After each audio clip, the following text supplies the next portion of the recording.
여러분, 안녕하십니까? 저는 오늘 요한복음 21장 20절에서 22절까지의 말씀을 본문으로 시대적인 구원의 진리를 분별합시다라는 제목으로 말씀드리겠습니다. 베드로가 돌이켜 예수님의 사랑하시는 그 제자가 따르는 것을 보니 그는 만찬석에서 예수님의 품에 의지하여 주여, 주를 파는 자가 누구오니까 묻던 자러라. 이에 베드로가 그를 보고 예수님께 여짜오되 주여, 이 사람은 어떻게 되겠사옵나이까? 예수님께서 가라사대 내가 올 때까지 그를 머물게 하고자 할지라도 내게 무슨 상관이냐? 너는 나를 따르라 하시더라. 아멘. 예수 그리스도께서는 베드로에게 천국 열쇠를 주셨습니다. 그리고 그에게 내 양을 먹이라, 내 양을 치라 말씀하셨습니다. 예수 그리스도께서는 베드로의 신앙 고백 후에 내 교회를 세우리라 말씀하셨으며, 이 말씀대로 기독교의 교회는 베드로의 신앙 고백 위에 세워졌습니다. 그리고 그의 신앙 고백과 증거로 기독교는 이날까지 구원에 이르고 있습니다.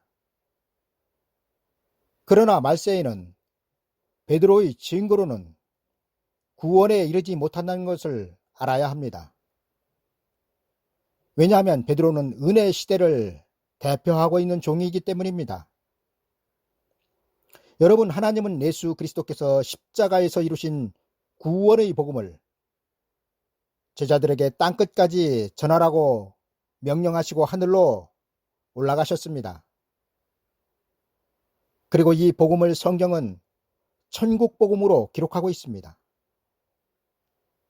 그러나 천국 복음은 영원 구원의 복음이며 그 결론은 육체는 죽고 영혼은 구원을 받아 낙원으로 가는 것입니다.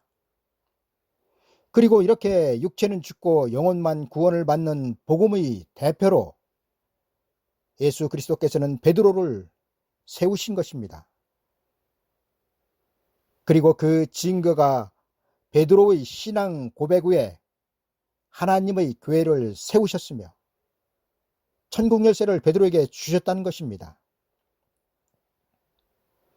여러분, 구원을 받기 위해서는 반드시 구원자이신 예수 그리스도가 누구인지를 그 입으로 시인해야 합니다.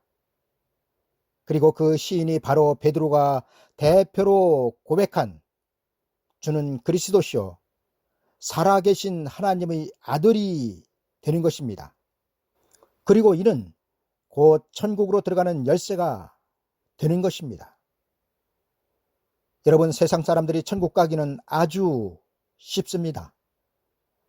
왜냐하면 강도라도 구원을 받게 하나님은 천국 복음을 세상에 베푸셨기 때문입니다. 어떤 이들은 천국으로의 구원을 받기 위하여 행함을 강조하는 사람들도 있지만, 그러나 성경은 그 누구든지 믿기만 하면 구원을 받는다고 기록하고 있습니다. 따라서 은혜시대의 천국 복음은 넓은 문의 구원이며 행함이 따르지 않아도 그 누구든지 예수 그리스도를 믿기만 하면 구원을 받는 것입니다. 그리고 하나님은 이렇게 세상에 베푸시는 천국 복음을 베드로에게 맡기셨던 것입니다. 그러나 하나님은 예수 그리스도의 재림 때 베드로를 통하여 세상에 베푸신 구원의 은혜를 거두실 것입니다. 그리고 그 이유는 말세에는 구원의 결과가 베드로가 전한 복음과는 다르기 때문입니다. 여러분, 예수 그리스도의 초림이 영원 구원을 이루셨다면 예수 그리스도의 재림은 육체의 구원을 이루실 것입니다. 따라서 예수 그리스도의 재림 직전에 영원 구원의 문은 닫히게 될 것입니다. 저는 앞에서 천국 복음의 결과는 낙원이라고 말씀을 드렸습니다. 그러나 예수 그리스도께서 재림하실 때의 구원의 결과는 낙원이 아니라 천년 왕국입니다. 그리고 낙원과 천년 왕국은 은혜 시대와 환란 시대의 구원의 장소가 되는 것입니다. 예수 그리스도의 재림의 때에 대하여 조금이라도 관심을 가지신 분들이라면 잘 아시겠지만 천년왕국은 죽어서 들어가는 장소가 아니라 반드시 육체를 구원받은 자들만이 들어갈 수 있는 장소입니다. 그러나 이에 비하여 낙원은 어떻습니까? 낙원으로 들어간 영혼들은 반드시 부활 후 천국으로 들어갑니다. 그리고 하나님은 낙원에 있는 모든 영혼들에게 천국을 보증하고 있기 때문에 우리는 낙원에 있는 영혼들을 천국으로 갔다고 말하기도 합니다. 그러나 정확하게는 천국은 낙원에 있던 영혼들이 부활 후에 들어가는 것입니다. 여러분, 이에 비하여 천년왕국으로 들어간 백성들은 낙원을 거치지 않는 구원을 받습니다. 왜냐하면 저들은 예수 그리스도의 재림의 때 그 육체를 구원받기 때문입니다. 그리고 이 구원에 대하여 예수 그리스도께서는 요한복음 11장 26절에서 무릇 살아서 나를 믿는 자는 영원히 죽지 아니하리니 이것을 내가 믿느냐 말씀하고 있습니다. 여러분, 이 구원에 대하여 하나님은 구약의 출애굽을 통하여 우리에게 예표로 보여주시고 있습니다. 여러분, 출애굽의 목적이 무엇이었습니까? 두말할 필요도 없이 출애굽의 목적은 하나님의 약속의 땅인 젖과 꿀이 흐르는 가나안 땅으로 들어가는 것이었습니다. 그리고 그 과정에서 모세가 죽은 후 하나님은 여호수아를 세우셔서 남은 백성들을 이끌고 요단강을 건너 약속의 땅으로 들어가게 하셨습니다. 그리고 이는 예수 그리스도의 초림과 재림을 나타내고 있습니다. 다시 말씀드리면 이스라엘 백성들을 애굽에서 이끌어낸 후 그들을 광야에 두고 모압 땅에서 죽은 모세는 예수 그리스도의 초림을 예표하고 있으며 하나님께서 죽은 모세 대신 여호수아를 세우셔서 광야에 있던 백성들을 약속의 땅으로 인도하게 하심은 예수 그리스도의 재림을 예표하고 있는 것입니다. 여러분, 예수 그리스도의 초림은 우리 죄에서 우리를 해방하여 하나님의 자녀가 되게 하셨습니다. 그리고 예수 그리스도의 재림은 죄에서 해방된 우리를 하나님의 나라로 들어가게 하실 것입니다. 여러분, 예수 그리스도께서 재림을 하시면 환란 시대에 구원을 받은 사람들을 이끌고 예수 그리스도께서는 천년왕국으로 들어가실 것입니다.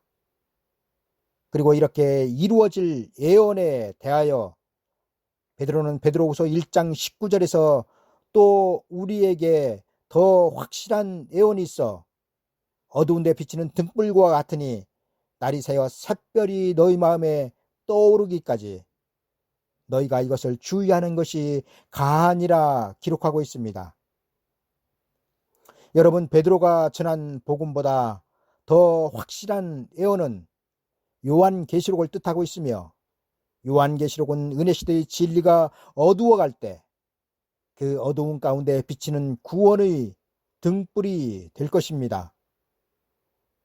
그러나 지금 하나님께서 성경에 기록하게 하신 모든 예언의 결론인 요한계시록은 많은 사람들에 의하여 왜곡되어지고 잘못 전해지고 있으며 그 심각성은 마지막 때 하나님께서 예비하신 큰 구원에 이르지 못하는 결과로 나타날 것입니다. 여러분, 이단 사입이나 거짓 선지자들이 전한 결론은 구원을 받지 못한다는 것입니다. 그리고 이런 구원에 이르지 못할 비진리는 드러난 것보다 드러나지 않은 것들이 더 큰 문제인 것입니다. 여러분, 이제 예수 그리스도께서 공중 재림을 앞두고 두 증인을 세우셔서 1260일 동안 백성과 나라와 방언과 임금에게 다시 예언을 시작하면 영혼 구원을 받으라고 말하는 것은 비진리가 되는 것입니다. 예를 들어 하나님은 예수 그리스도의 초림 앞에 세례 요한을 세우셨습니다. 여러분, 왜 하나님은 성전과 제사장이 있었는데도 세례 요한을 별도로 세우셨을까요? 그 이유는 예수 그리스도의 초림은 성전과 제사장들의 역할을 폐하시고 있기 때문입니다. 다시 말씀드리면 이스라엘 백성들은 세례 요한의 광야의 외침이 시작된 이후 성전에서 제사장을 통하여 제사를 드릴 것이 아니라 세례 요한의 광야의 외침을 들어야 했다는 것입니다. 왜냐하면 성전과 제사장이 진리냐 세례 요한이 진리냐 따져볼 때 세례 요한이 나타난 이후부터는 세례 요한이 전하는 것이 진리였기 때문입니다.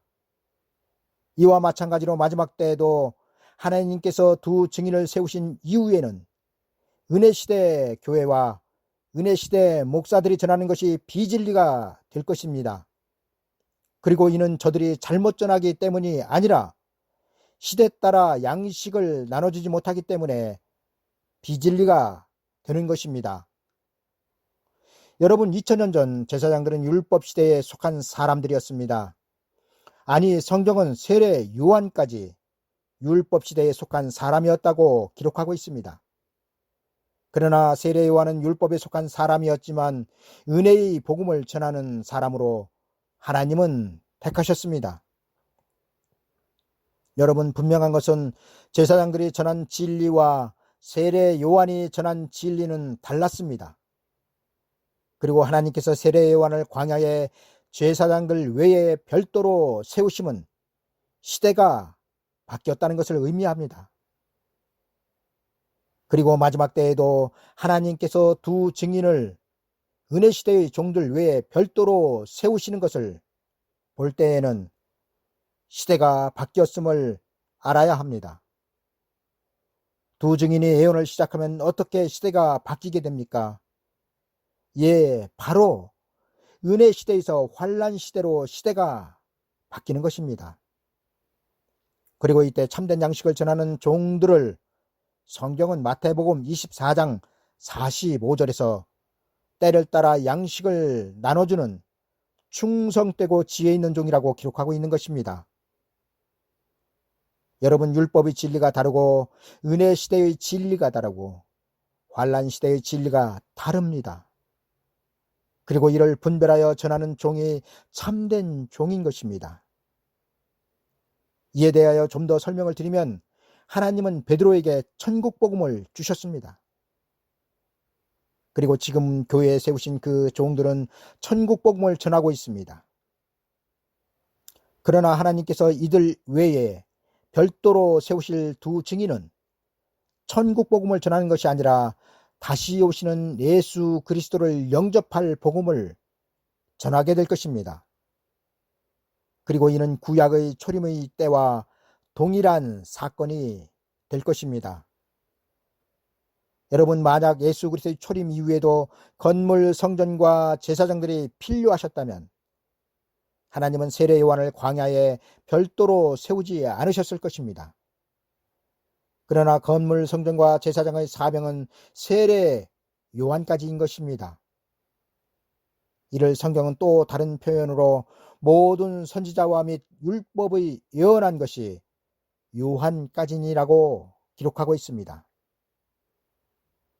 여러분, 세례 요한의 메시지는 성전과 제사장을 통해서는 침노할 수 없는 천국을 침노하고 있습니다. 이 때문에 건물 성전과 제사장 그리고 세례 요한은 같은 시대에 같이 공존할 수 없는 것입니다.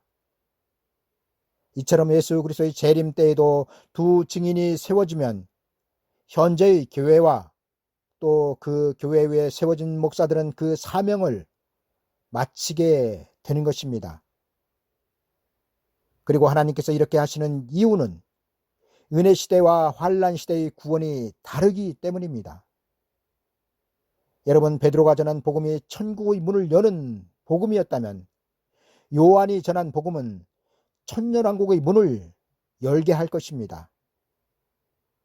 그리고 마지막 때의 구원, 다시 오시는 예수 그리스도를 영접하는 진리는 사도 요한이 전한 예언의 진리로 이루어지는 것입니다.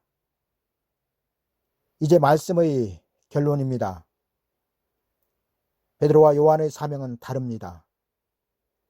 베드로가 하나님께서 세상에 베푸신 구원을 땅 끝까지 전파하는 사명이었다면, 요한은 땅 끝까지 전파된 그 복음으로 하나님의 자녀된 사람들에게 다시 오시는 예수 그리스도를 영접할 복음을 다시 애원하여 그들로 죽음을 맛보지 않고 천년왕국으로 들어가게 하시는 사명을 갖고 있습니다.